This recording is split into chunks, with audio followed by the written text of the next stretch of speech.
Assalamualaikum warahmatullahi wabarakatuh. Kisah masyhur dan melegenda ini memberitahukan bahwa bumi ini belum sepenuhnya dijelajahi. Banyak hal-hal aneh di luar akal manusia dan ada fakta yang disembunyikan. Seperti dari kisah ini, Baluqiyah yang mencari Nabi Muhammad sallallahu alaihi wasallam. Kisah ini adalah kisah Israiliyat, tidak bisa dijadikan sandaran, cukup dijadikan pengetahuan dan diambil hikmahnya saja. Jauh sebelum era kelahiran Nabi Muhammad, Ats-Sa'labi mengisahkan lelaki yang bernama Isa. Dia dari kalangan Bani Israel. Isa merupakan salah satu ulama yang biasa membaca kisah terdahulu. Dari kitab-kitab itu, dia menemukan sifat-sifat Nabi Muhammad Sallallahu Alaihi Wasallam. Semua sifat Muhammad ditulis dalam sebuah lembaran dan disembunyikan di dalam sebuah peti yang terkunci.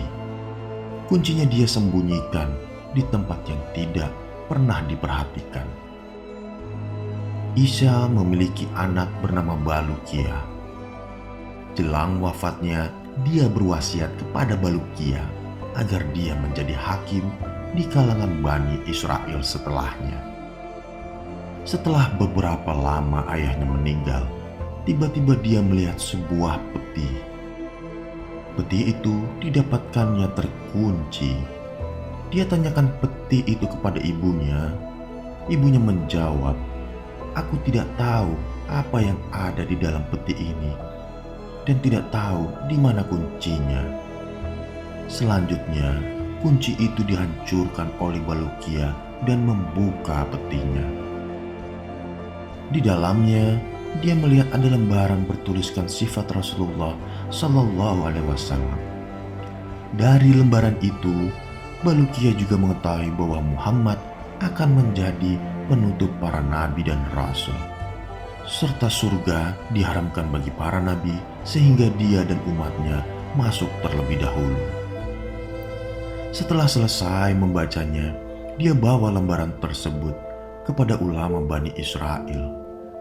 Tak kala mendengar sifat Muhammad Sallallahu Alaihi Wasallam, mereka berkata kepada Baluqiyah, "Bagaimana bapakmu mengetahui hal ini, tetapi dia tidak memberitahu kepada kami? Demi Allah, seandainya bukan karena engkau, pasti kuburannya akan kami bakar, karena Isa telah menyembunyikan berita tentang junjungan para rasul." Baluqiyah pun akhirnya memilih untuk beranjak dari kampungnya. Dia pamit kepada ibunya dan berjanji tidak akan kembali hingga dirinya bertemu Muhammad Sallallahu Alaihi Wasallam. Dengan memantapkan keyakinan dan niat tulus, Baluqiyah melangkah tanpa ada petunjuk pasti di mana Muhammad berada. Baluqiyah memulai pengembaraannya. Petualangan yang sesungguhnya membawa dirinya menemukan wilayah yang tak pernah terbesit di benaknya. Tibalah Baluqiyah dalam sebuah jazirah. Di sana terdapat ular besar dan dia berkata, "Tidak ada Tuhan kecuali Allah dan Muhammad adalah utusannya." Lalu Baluqiyah pun mengucap salam. Kelompok ular itu bertanya kepada Baluqiyah, "Dari golongan mana engkau?" Baluqiyah pun menjawab, dirinya berasal dari kaum Bani Israel dan menanyakan di mana Muhammad sekarang. Sayang, pertanyaan Baluqiyah tanpa jawaban yang tegas oleh ular yang ditemuinya. Mereka berkuasa atas semua ular yang berada di bumi. Andai si ular penjaga itu tak mengawasinya, ular akan bergerak dan mengancam umat manusia. Perjalanan panjang Baluqiyah membuatnya tak menemukan permukiman manusia. Bertemu ular berukuran besar dan mampu berbicara membuatnya bingung. Namun, rasa takjub itu dibuangnya jauh-jauh. Dirinya fokus untuk bertemu Muhammad. Perjalanan panjang dan sederet keanehan tak berhenti dari situ. Baluqiyah menghitung, sudah 7 lautan telah dilalui. dan itu dilaluinya dengan menempuh perjalanan bertahun-tahun, hingga dirinya pun kembali tiba dalam sebuah jazirah. Di sana terdapat pohon kurma dari emas.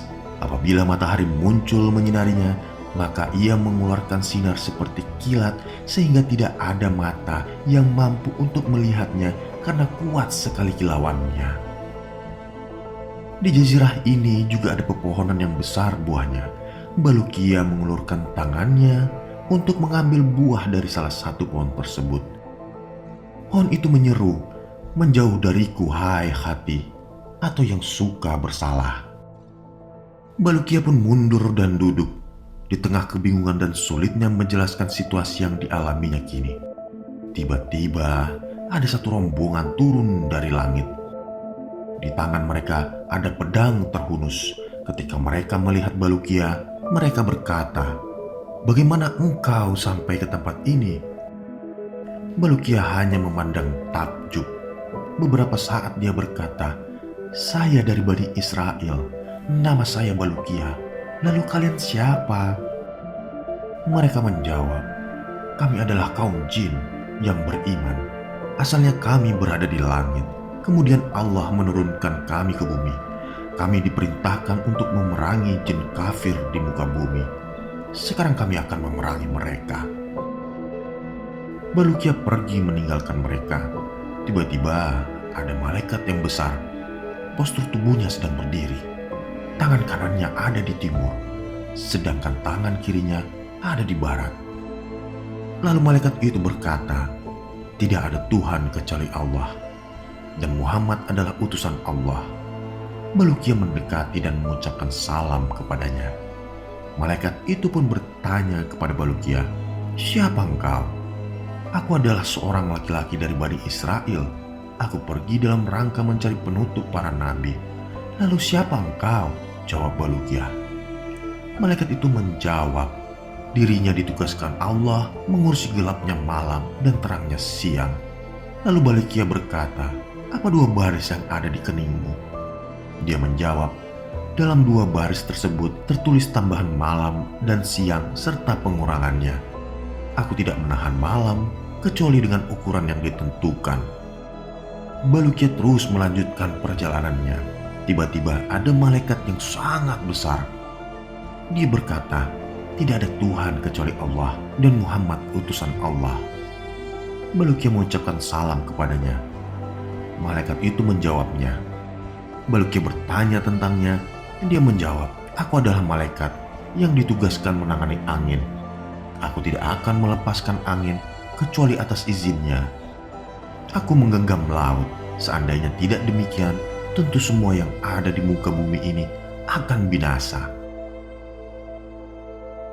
Keanehan demi keanehan dijumpai oleh Balukia. Namun ia mencoba terbiasa dengan lingkungan yang dihadapinya. Semangat untuk bertemu Muhammad sangat menggebu-gebu.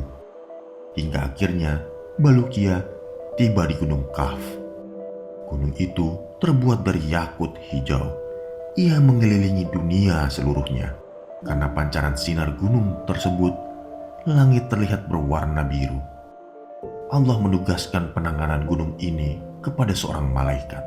Apabila Allah hendak mengguncangkan sebagian bumi, Dia memerintahkan malaikat tersebut untuk menggerakkan lapisan yang tersambung dari belahan bumi tersebut ke Gunung Kaf. Apabila Allah hendak menenggelamkan sebuah desa beserta isinya, maka Dia mengizinkan kepada malaikat itu untuk memotong lapisan kampung tersebut dari bumi. Balukia bertanya kepada malaikat itu, "Apa yang ada di belakang gunung ini?" "Di belakang gunung ini ada 40.000 kota, selain kota-kota dunia. Kota itu terbuat dari emas dan perak. Tidak ada siang dan malam. Penduduknya adalah para malaikat yang tidak pernah lelah bertasbih kepada Allah," jawab sang malaikat. Balukia kembali bertanya, "Apa di belakang kota-kota itu?" Dia menjawab, "Di belakangnya ada 70.000 hijab atau penghalang. Setiap hijab besarnya seukuran dunia. Tidak ada seorang pun yang mengetahui di balik hijab itu kecuali Allah." Balukia pun meninggalkan malaikat itu. Dia melanjutkan perjalanannya hingga sampai ke sebuah gunung. Di sana ada malaikat-malaikat yang rupa mereka seperti kijang. Balukia mengucapkan salam kepada mereka. Mereka pun membalasnya. Balukia bertanya kepada mereka, "Siapa kalian?" "Kami adalah sebagian malaikat Allah. Di sini kami beribadah kepada Allah semenjak kami diciptakan," jawab si malaikat. Lalu Balukia bertanya kepada mereka tentang gunung besar yang menghadap kepada mereka, yang menyinarkan cahaya seperti matahari. Lalu malaikat menjawab, "Itu adalah gunung dunia yang terbuat dari emas. Semua logam emas yang ada di bumi bersumber darinya." Balukia meninggalkan mereka. Dia melanjutkan perjalanannya hingga sampai ke laut yang luas. Di sana ada dua ikan yang sangat besar. Dia mengucapkan salam kepada mereka, dan mereka pun membalasnya. Keduanya bertanya kepada Balukia, "Siapa engkau, hai makhluk Allah?" "Aku Balukia dari Bani Israel. Aku datang dalam rangka mencari Muhammad, penutup para nabi. Apakah kalian memiliki sesuatu yang bisa aku makan?" tanya Balukia. Atas izin Allah, kedua ikan itu memberinya roti. Dimakannya roti itu, dan setelahnya Balukia tidak merasa lapar lagi. Selanjutnya dia sampai ke sebuah jazirah. Di sana Balukia melihat seekor burung yang sangat besar, indah rupanya, dan memiliki sesuatu yang bisa membuat akal tercengang karena keindahannya. Burung itu ada di atas sebuah pohon, yang di bawahnya ada hidangan, yang di atasnya ada ikan yang dipanggang. Balukia mendekati burung itu, mengucapkan salam dan bertanya, "Siapa engkau?" "Aku adalah salah satu malaikat yang ada di surga. Aku diutus oleh Allah mengirim hidangan ini kepada Adam dan Hawa ketika keduanya berkumpul di Gunung Arafah. Keduanya telah menyantap sesuatu darinya. Lalu Allah menyuruhku untuk meletakkan hidangan tersebut di sini, dan aku berdiam diri di dekatnya hingga hari kiamat," kata si burung indah itu. Dia juga memerintahkanku untuk memberikan sesuatu kepada orang yang datang ke sini. Maka Balukia memakan sesuatu dari hidangan itu. Akan tetapi, tak sedikit pun hidangan itu berkurang. Hidangan itu seperti kembali keadaannya semula. Balukia bertanya kepada sang burung tentang hidangan itu. Ia menjawab, "Sesungguhnya makanan dunia akan berkurang dan berubah bila didiamkan. Sementara makanan surga tidak akan pernah berkurang dan berubah." "Apakah ada seorang yang pernah memakan hidangan ini?" tanya kembali Balukia. "Sudah, sesungguhnya Khidir Abdul Abbas terkadang datang ke sini dan memakan hidangan ini. Setelah itu, dia pergi lagi," jawab si burung. Mendengar itu, Balukia memutuskan diri tinggal di tempat untuk bertemu Khidir, berkumpul bersamanya, dan menanyakan berbagai hal kepadanya. Pada suatu hari, ketika Balukia sedang duduk, tiba-tiba Nabi Khidir alaihissalam mendatanginya dan mengenakan pakaian putih. Balukia berdiri, menyambut dan mengucapkan salam kepadanya. Khidir membalasnya. Balukia berkata, "Wahai Abdul Abbas, aku telah berpergian dalam rangka mencari Nabi akhir zaman, hingga akhirnya aku sampai ke tempat ini.